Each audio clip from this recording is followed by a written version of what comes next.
अंबरनाथच्या मोरिवली MIDC परिसरात कंपन्यांमधून वाळू गळती झाल्यानं नागरिकांना त्याचा त्रास होतोय। या गळतीमुळे परिसरातील अनेक भागात सगळीकडे धूर पसरलाय।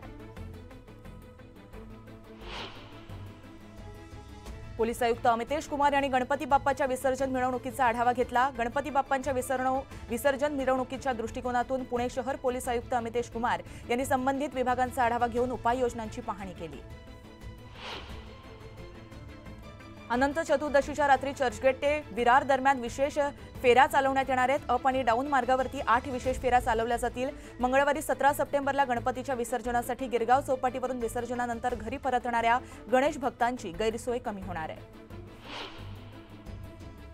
कोल्हापूर जिल्ह्यामध्ये गणेश मिरवणुकीदरम्यान लेझर लाईटवरती बंदी घालण्यात आली आहे। 12 ते 17 सप्टेंबर दरम्यान लेझर लाईट वापरता येणार नाहीये। दरम्यान आदेशाचं उल्लंघन करणाऱ्यांवर फौजदारी कारवाई केली जाईल। मिरवणुकांमधील लेझर लाईटचा वापर मानवी डोळ्यांसाठी धोकादायक ठरतोय। हा धोका लक्षात घेऊन अप्पर जिल्हा दंडाधिकारी संजय तेली यांनी कोल्हापुरात गणेश विसर्जन मिरवणुकीत लेझर लाईट्सना बंदी घातली आहे। गणेश उत्सवासाठी विसर्जन मिरवणुकीमध्ये आता कितीही ढोल ताशा पथकांची संख्या असणार आहे, त्यावरील निर्बंध शिथिल करण्यात आलेत। परिणामी विसर्जन मिरवणुकीचा वेळ लांबण्याची शक्यता वर्तवली जाते। गणपती उत्सवादरम्यान गणपती भक्तांसाठी मध्य रेल्वे 14 अनारक्षित गणपती विशेष गाड्या चालवणार आहे, त्यामुळे चाकरमान्यांना दिलासा मिळणार आहे। मायक्रोसॉफ्ट इंडियानं हिंजवडीमध्ये 16.4 एकर जमीन खरेदी केली आहे। इंडो ग्लोबल इन्फोटेक सिटी कंपनीसोबत मायक्रोसॉफ्टने 520 कोटी रुपयांचा हा व्यवहार केलाय। भारतात बहुराष्ट्रीय कंपन्यांच्या वतीनं स्थापन करण्यात आलेल्या ग्लोबल कॅपेबिलिटी सेंटर्सनं गेल्या 5 वर्षांमध्ये झपाट्यानं विस्तार केलाय। वर्ष 2030 पर्यंत फॉर्च्यून 500 कंपन्या म्हणजेच जगभरातील टॉप 500 कंपन्यांपैकी 70% कंपन्या भारतात विस्तारित करणार आहेत। भारताबाहेर नोकरीची संधी शोधत असाल तर तुमच्यासाठी एक आनंदाची बातमी आहे। कुशल कामगारांच्या मागणीसाठी इस्रायल सरकारनं भारताशी संपर्क साधलाय। नॅशनल स्किल डेव्हलपमेंट कॉर्पोरेशननं दिलेल्या माहितीनुसार इस्रायल सरकारनं दोन्ही देशांमधील करारानुसार 10,000 बांधकाम कामगार भारतातून भरती करण्याची मागणी केली आहे। मागील महिन्यामध्ये सुरू असलेल्या म्हाडा लॉटरीसाठी 68,000हून अधिक अर्ज आले आहेत। या योजनेअंतर्गत 29 लाख ते 6.82 कोटी रुपयांपर्यंतची 2,000हून अधिक घरं नागरिकांसाठी उपलब्ध आहेत। देशात 2025 पर्यंत ई वाहनांची वार्षिक विक्री 30 ते 40 लाखांवर पोहोचणार असून 2030 पर्यंत ती 1 कोटींवर पोहोचेल असंही अहवालामधून स्पष्ट झालंय। कच्च्या तेलाचे दर घटल्यामुळे पेट्रोल आणि डिझेलची दर कपात कधी होणार याची सर्वसामान्य जनतेला प्रतीक्षा आहे। मात्र सरकारनं दर कपातीसाठी एक अट ठेवली आहे। कच्च्या तेलाचे दर दीर्घ कालावधीसाठी कमी राहिल्यास तेल कंपन्या पेट्रोल डिझेलचे दर कमी करू शकतात। पेट्रोलियम सचिव पंकज जैन यांनी या संदर्भात माहिती दिली आहे। राज्यभरात पावसाचा जोर काहीसा कमी होताना दिसतोय। मागील काही दिवसांमध्ये मराठवाडा आणि विदर्भातील काही जिल्ह्यांमध्ये पावसाचा हाहाकार पाहायला मिळतोय। मात्र पुढील 2 दिवसांमध्ये कुठेही पाऊस पडणार नसल्याचा अंदाज हवामान विभागानं वर्तवला आहे।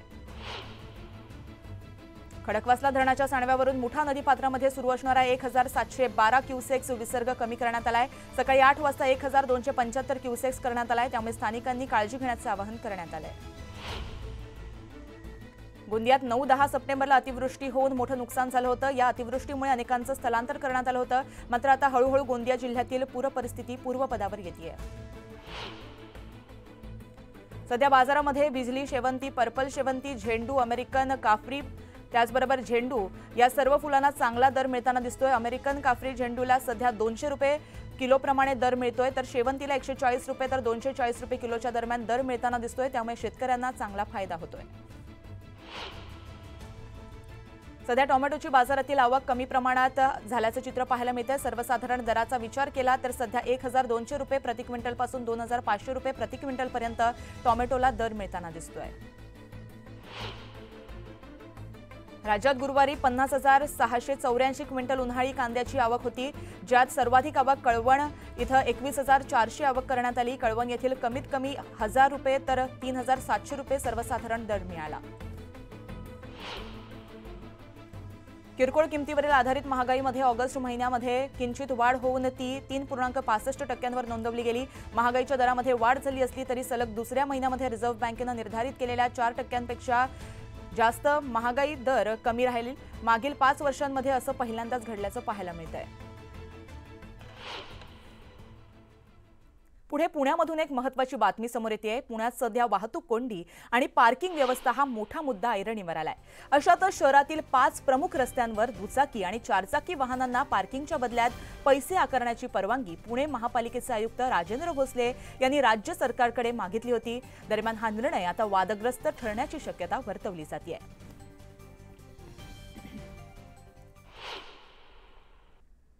पुण्यश्लोक अहिल्यादेवी महाराष्ट्र मेंढी आणि शेळी विकास महामंडळाच्या वतीनं धनगर आणि तत्सम जमातीसाठी 75% अनुदानावर 20 मेंढ्या आणि मेंढ्या नर वितरित करण्यात येणार आहेत. राज्यातील 34 जिल्ह्यांमध्ये ही योजना राबवण्यात येणार आहे. ऑनलाईन अर्ज 26 सप्टेंबरपर्यंत भरता येणार आहेत. ठाणेकरांनी मालमत्ता कर 15 दिवसांमध्ये भरल्यास कराच्या रकमेमध्ये 10% जाहीर केलेल्या सवलतीचा चांगला फायदा ठाणे महानगरपालिकेला झालाय. सवलतीचा कालावधी 10 दिवसांवरून 15 दिवस केल्यानं तब्बल 40 कोटींची वसुली झाल्याची माहिती मालमत्ता विभागानं दिली आहे.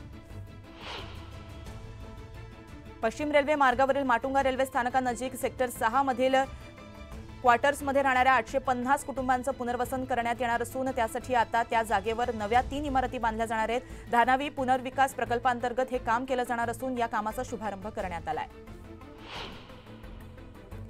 राज्यात विविध आजारांची वर्षभरात 68 जणांचा मृत्यू झाला. यामध्ये स्वाईन फ्लूनं सर्वाधिक 39 तर डेंग्यूनं 17 जणांचा मृत्यू झालाय. मागील वर्षीच्या तुलनेमध्ये यंदा मृत्यूच्या संख्येमध्ये घट झाल्याचं पाहायला मिळतंय.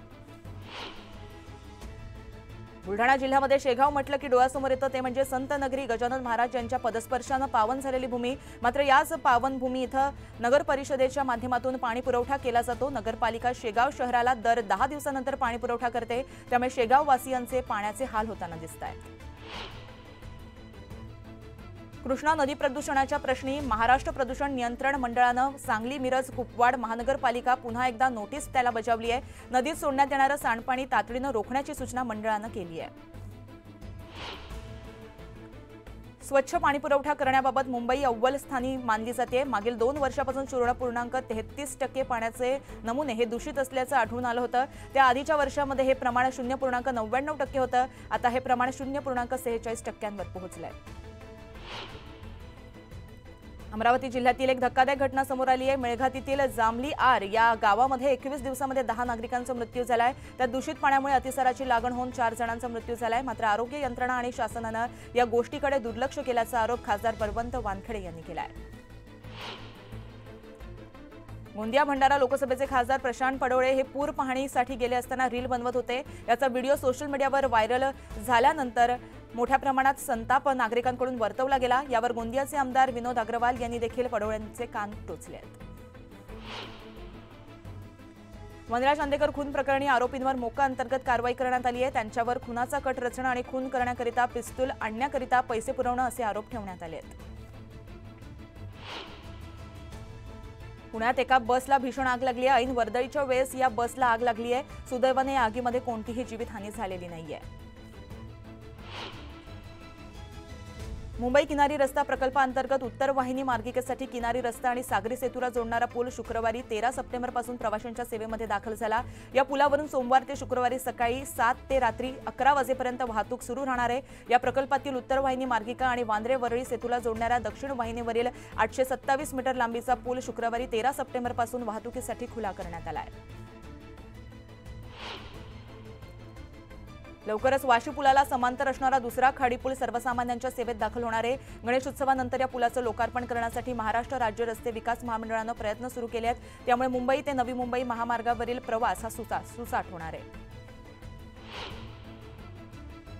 नवी मुंबई विमानतळ कंपनीनं सोसायट्यांना कागदपत्रांसाठी नोटीस बजावली आहे. नेरूळ परिसरातील काही सोसायट्यांना 15 दिवसांमध्ये विमानतळ प्राधिकरणाकडून या हरकत प्रमाणपत्र घेऊन ते MMRDAकडे सादर करण्यास सांगितलेत. त्यामुळे रहिवाशांमध्ये संभ्रम आणि संताप पाहायला मिळतोय. प्रादेशिक परिवहन विभागातील भरतीबाबत आकृतीबंध मान्यतेला शासन निर्णय होऊन 2 वर्ष होऊनही तो अंमलात न आणल्यामुळे या विभागातील कर्मचाऱ्यांवर कामाचा ताण येतोय. या आकृतीबंधाची पूर्वलक्षी प्रभावानं अंमलबजावणी न केल्यास मोटर वाहन विभागातील कर्मचारी येत्या 24 सप्टेंबरपासून संप करणार आहेत.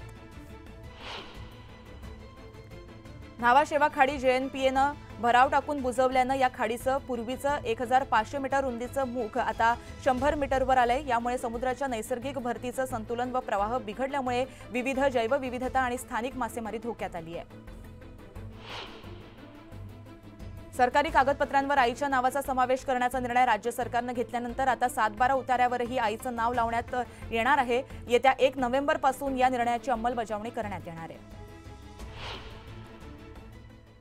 बुलेटिनमध्ये एक सांगलीमधून ब्रेकिंग अपडेट येतेय। सांगली जिल्ह्यामध्ये 2 वर्षांनंतर पुन्हा लंपी आजाराचा शिरकाव पाहायला मिळतोय। मिरज, कवठे महाकाळ, वाळवा यासह जत तालुक्यामध्ये जनावरं लंपीनं बाधित झाल्याचं चित्र समोर आलंय। आजाराच्या संसर्ग झपाट्याने पसरत असल्यामुळे शेतकऱ्यांमध्ये भीतीचं वातावरण सध्या पाहायला मिळतंय। दलदल आणि डासांच्या पैदासीमुळे लंपी स्किननं पुन्हा एकदा डोकं वर काढलंय। गाय, बैल आणि वासराला लंपीची लागण झाल्याचं पाहायला मिळतंय। तर म्हशींच्या तुलनेमध्ये गाय वर्णीय प्राण्यांमध्ये रोगप्रतिकारक शक्ती कमी असल्यानं लागण ही लवकर होते। हा चर्मरोग असला तरी संसर्ग ह्याचा झपाट्याने पसरतो।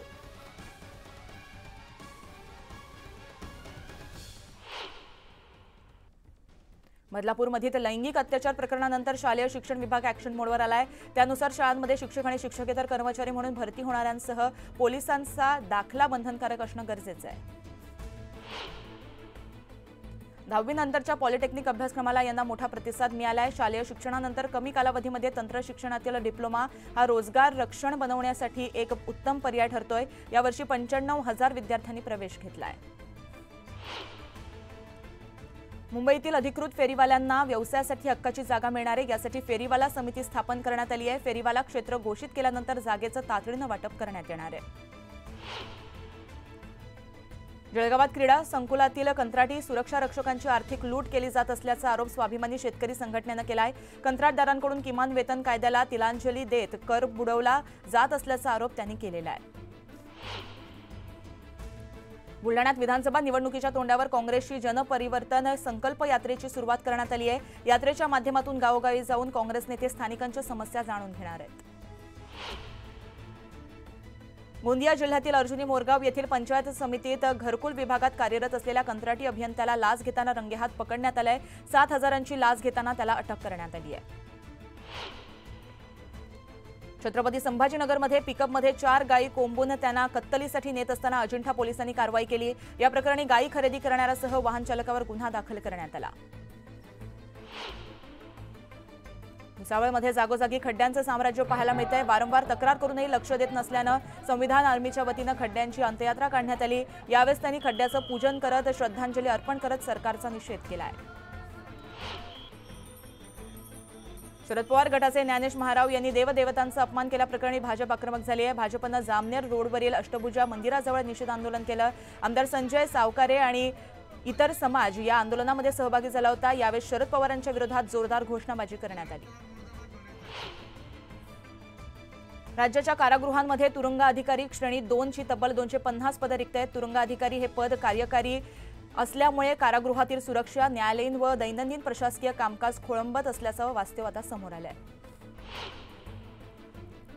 राज्यातील 60 वर्षावरील ज्येष्ठ नागरिकांच्या कल्याणकारी मंडळाची स्थापना करण्यात आली। 1,50,00,000 ज्येष्ठ नागरिकांच्या आरोग्याची काळजी घेणं, त्यांना आर्थिकदृष्ट्या सक्षम करणं, त्यांच्या जीवित व मालमत्तेचं रक्षण करणं हे या मंडळाचं उद्दिष्ट आहे।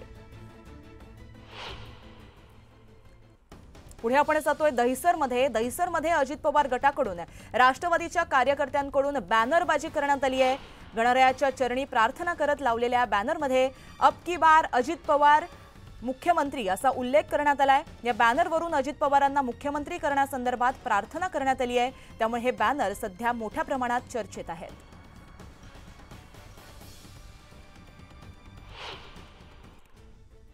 बोदवड तालुक्यातील जामठीमध्ये बाप्पाला मोठ्या उत्साहामध्ये निरोप देण्यात आला। यावेळी काढलेल्या मिरवणुकीमध्ये विद्यार्थ्यांनी ढोल ताशा लेझिमसह सांस्कृतिक कार्यक्रम सादर केले। बारामतीच्या नागे परिवारानं यंदा राजस्थानी शीश महालाचा देखावा साकारलाय। देखावा तयार करताना पर्यावरणपूरक पद्धतीनं थर्माकोलचा वापर टाळत सजावट करण्यात आली आहे। जामनेरच्या शेंदुर्णीमध्ये एकता गणेश मित्रमंडळानं यंदा खडूपासून बाप्पाची मूर्ती साकारली आहे। मूर्ती तयार करण्यासाठी 2000 खडूंचा वापर करण्यात आला आहे। भंडाऱ्यातील गणेशपूरच्या सौमित्र गणेश मंडळानं जगन्नाथपुरीचा देखावा साकारलाय। देखावा पाहण्यासाठी नागरिकांची मोठी गर्दी उसळली आहे। परभणी जिल्ह्यामध्ये गणेशोत्सवाचा उत्साह सुरू आहे, परंतु तरी देखील जिल्ह्यामध्ये झालेले अतिवृष्टीचे पडसाद यावर्षीच्या गणेशोत्सवावर दिसून येत आहेत। जिल्ह्यातील बहुतेक गणेश मंडळांनी साधेपणाने गणेशोत्सव साजरा करण्यावर भर दिलाय आणि त्यामुळे कोणतेही मोठे देखावे यावर्षी पाहायला मिळत नाहीयेत। खेडमध्ये गणेश विसर्जन मिरवणुकीमध्ये महिला सुरक्षेसंदर्भात संदेश देणारा देखावा साकारण्यात आलाय। एका चिमुकलीनं गणपती विसर्जनाच्या मिरवणुकीमध्ये हातात फलक घेऊन संदेश दिलाय। कोकणात गणेशोत्सवासाठी आलेले चाकरमानी परत मुंबईची वाट धरू लागले आहेत। एसटी बस, खासगी बस, रेल्वे जे काही मिळेल त्या वाहनांना गावावरून ते मुंबईकडे रवाना होत आहेत। चाकरमान्यांच्या परतीच्या प्रवासात कोणतेही विघ्न येऊ नये यासाठी जिल्ह्यातील एसटी बसेसच्या जादा फेऱ्या सोडण्यात आल्या आहेत। शहापूर तालुक्यामध्ये घरगुती आणि सार्वजनिक 6 दिवसांच्या बाप्पाला भावपूर्ण वातावरणामध्ये निरोप देण्यात आला। 12,000 गौरी गणपती यांचं ढोल ताशाच्या गजरामध्ये विसर्जन करण्यात आलं। भारंगी नदीवरती विसर्जनासाठी गेलेल्या भाविकांचं गणपती विसर्जन करण्यासाठी नगरपंचायतचे कर्मचारी देखील यावेळी तैनात झाले होते।